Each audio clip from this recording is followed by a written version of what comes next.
Good day, ma'am. My name is Rofami Moratal. I'm 24 years old, turning 25 this May 29. Okay, can you tell me your educational background? I'm high school graduate. Okay. Are you married? Do you have boyfriend or live-in partner? I'm not married. I'm single. I don't have a living partner, but I have a boyfriend. Okay, do you have kids? We don't have mom. Okay. Who will you support if you work abroad? My family and my siblings. Okay.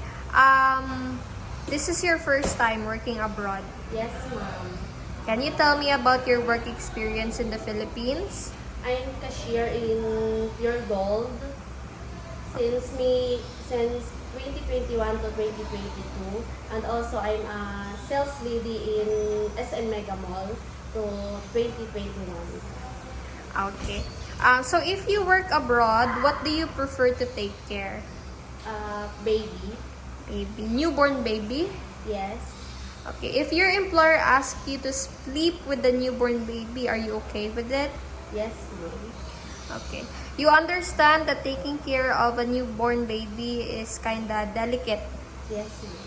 and thus there will be some nights that your rest is not enough. Yes, ma'am. Okay. How long do you plan to work in Malaysia?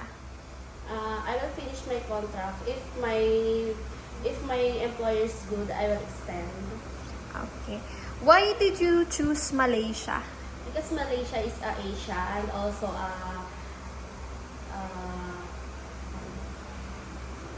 Okay, it's an Asian country, and also we have the same time zone, right? yes, Okay.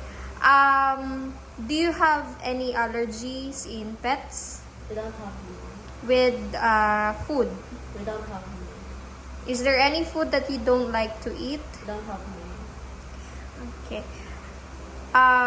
So for example, the baby is not feeling well. What will you do? I will priority the baby before I will do my home work. Okay. So what if the baby is sick? I will take care of the baby. Okay. How many day off would you like to have? For You understand that during day off, you won't be allowed to go outside alone. yes, ma'am. Okay, with your cell phone, are you willing to surrender it to your employer during working hours? Yes, ma'am.